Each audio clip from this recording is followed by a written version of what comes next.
Hey, voice teacher, if you've been feeling a little stuck in a rut lately, maybe you're not creatively inspired to create content, or you're just not sure which direction to go with your business, I totally understand. Being a solo business owner is hard work, and as much as we don't want it to, our business will often mirror what we're going through internally, which is why it can be so frustrating when we feel stuck, because our business will often reflect that feeling. So in this episode, we're going to get you unstuck with a very simple focus point, one that will wildly help your business grow, even if you don't see that growth right away. Let's dive into it.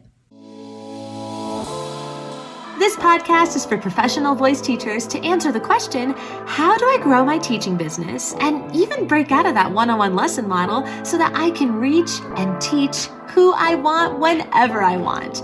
I'm your host, Allie Tyler, voice teacher of over a decade and marketing and business coach for fellow voice teachers.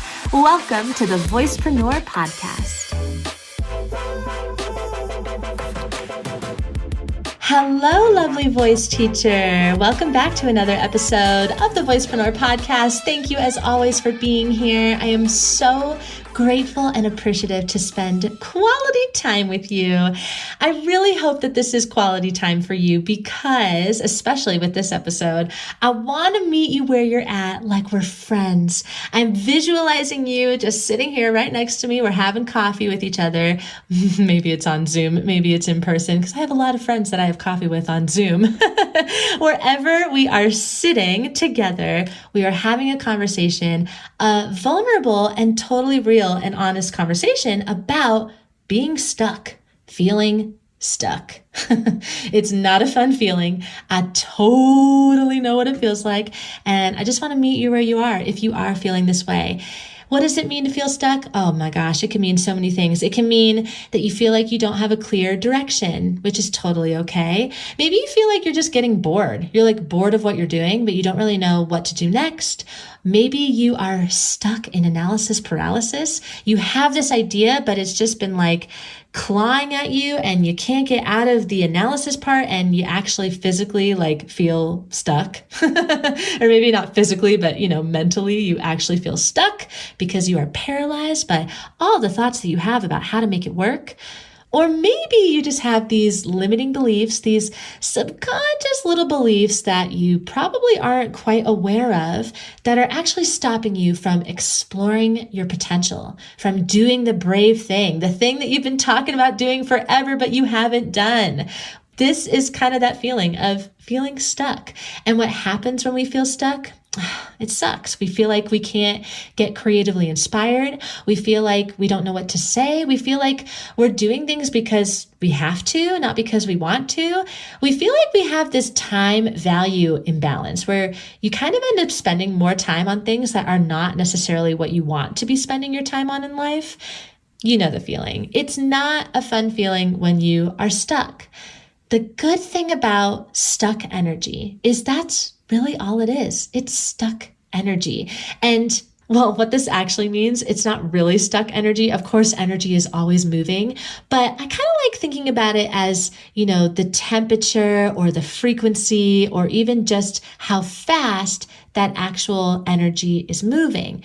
When we feel like we're stuck, the energy moves slower, right? So what's a very simple way to get us feeling unstuck is to be moving, is to be in motion, is to be doing things. Now, this does not mean we need to be producing things. This also does not mean we need to be creating things or selling things even. I think that we think that moving and motion equates to production and productivity and success, right? This is social programming at its finest. That is not true. That is not what energetic movement is all about. In fact, stuckness can be an invitation to rest, and that is still movement. I know that is kind of weird, but it is. Rest can mean a lot of things, right? It can mean journaling. It can be meditating outside. It can be going on a walk with bare feet in the grass. These are all things that are movement, so to speak. They are energy transforming. They shift your energy. They're not just like sitting like a couch potato and feeling bad about yourself, right? That's not resting even. Resting is movement. You can move through the rest. You can move through the stuckness through various different activities. One of my personal favorite activities when I'm feeling particularly stuck, especially because I work from home, I work in my basement, and I don't really leave that often unless I force myself to. And so sometimes what I do is I force myself to. I get in my car and I go for a drive. And what I'll often do is I will do this without opening a GPS. I will just follow my nose and I'll look at, different neighborhoods and different parks and just different places that I have never been to before. And I just allow myself to process. I'm not trying to figure anything out. I'm not trying to solve a problem or get unstuck.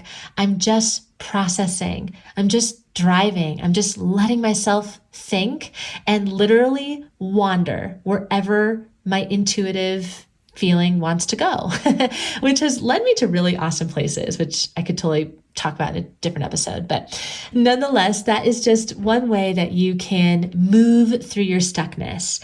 Another one that is kind of similar to that is going on a walk in a different location. So maybe you go for a little drive and then you get out of your car and then you go for a walk around a place that you have never been to before.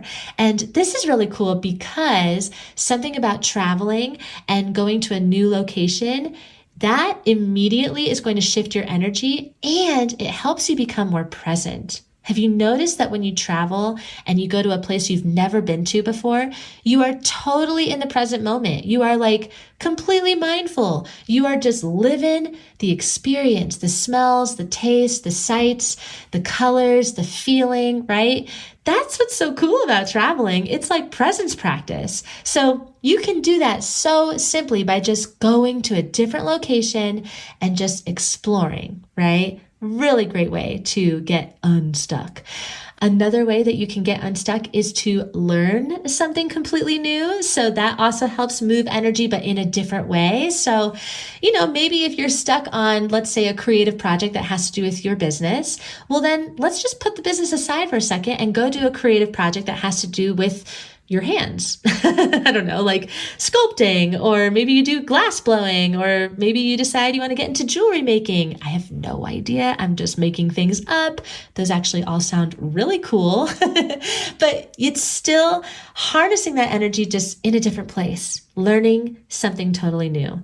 These are all great ways to get yourself back into motion and to kind of help sort of just move the energy in a different way. Now, I know I talked a lot about the alignment and self-care side of it, but I do want to bring this back to business and teaching. So let's talk about what you can actually focus on in terms of your business while you are going through this particular process, whatever that process may look like for you. How you can continue focusing on the right things and growing your studio business is your students. Didn't think I'd say that one, huh? Truly, your students are what give you fuel. The good ones do, at least. So here are ways that you can get that fuel to get inspired from your students.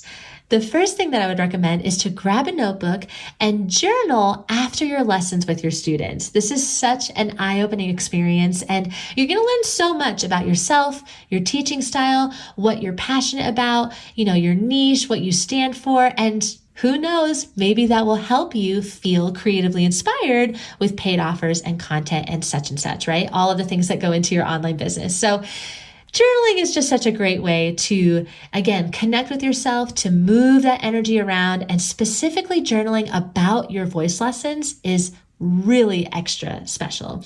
Another thing that you can do is try new things with your students, like try new things in your actual voice lessons, see what feels fun, and maybe try things that you've never done before, and maybe things where you're like, ooh, that could be kind of weird. Let's do it and just see what happens.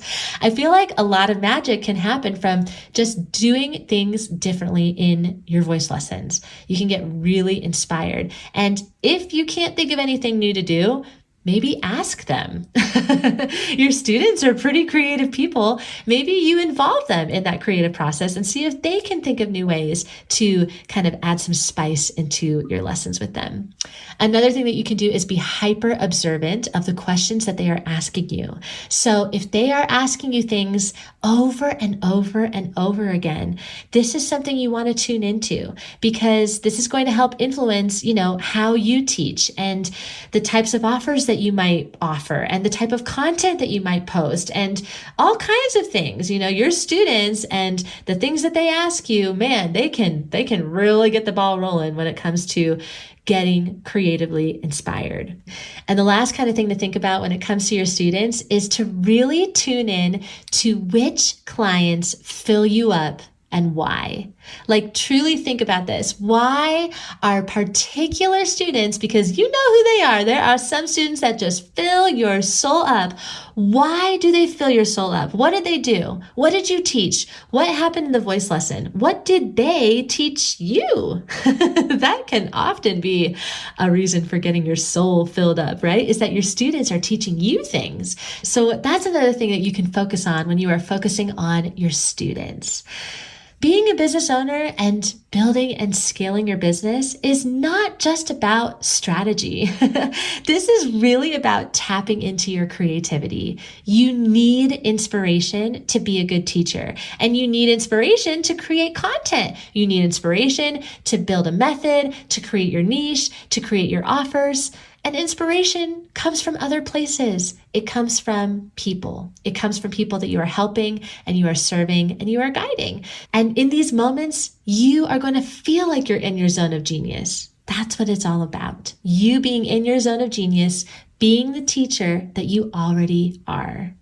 So I hope that this helps you, that you feel like you can do what you need to do to honor where you're at if you are feeling stuck, to move that energy however it feels good for you, and to focus on the people that are already in your life. Your students, your clients, the people that you are serving. They're going to give you so much when you truly devote your energy to them. If this episode resonated with you in any way, let me know on Instagram so that we can connect with one another. You can tag me in your stories at The Voicepreneur, or you can just send me a DM. I love connecting with you there. And if you want some inspiration from people that are not just your voice students, but from voice teachers who are totally in your same boat, you got to check out the Voicepreneur program. This community is just incredible. There are over 50 voice teachers all over the world on a mission to grow and scale our teaching businesses. And we get together every other week to support each other and cheer each other on, to learn about these business and marketing practices and to actually integrate them into our business. So check it out with the link inside the show note, and let me know if you have any questions over on Instagram. Thank you so much for tuning into this episode. I'm giving you a virtual hug, and I hope that you have a wonderful rest of your day. I will catch you in the next episode.